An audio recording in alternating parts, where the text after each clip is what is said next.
People have asked me, when did I start traveling? Well, I date my first travel to when I was 8 or 9. We were at the seaside with a family holiday, and I was down on the sand, and actually I was really quite bored. And a school chum of mine came along. He had a family holiday home nearby. We had our sandwiches. I said, well, I'll walk back with him.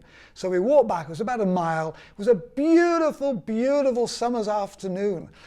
And we got back to his place, and it was such a beautiful day, I just couldn't stop. So I persuaded him to keep walking, and we kept walking. We got to the end of the beach, we got to the pebbles, we got to the end of the pebbles, and then it's starting to climb up. So we climbed up, and we ended up at the top of these cliffs, which are 300-foot white cliffs of Flamborough, not the white cliffs of Dover, but the white cliffs of Flamborough in Yorkshire. And we walked along here, and I kept looking over the edge. It was absolutely fascinating. I was having a great time. I was a little bit concerned about getting back, but he assured me that there was a bus service, so no problem. Anyway, we get to the end of Flamborough Head, where there's a great big lighthouse, but there was no bus service, so we had to walk back.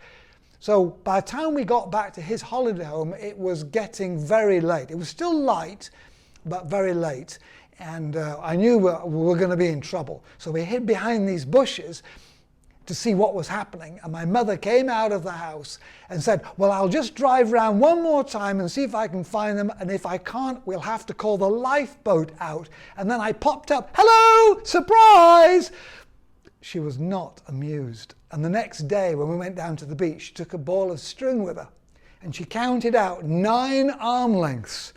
One end was tied to the deck chair and the other end was tied to my ankle. And she said, do not go further than that. Well, it didn't last very long. I was so bored that eventually I was cut loose, and I've been traveling ever since. But that was the first time, about 8 or 9 years old.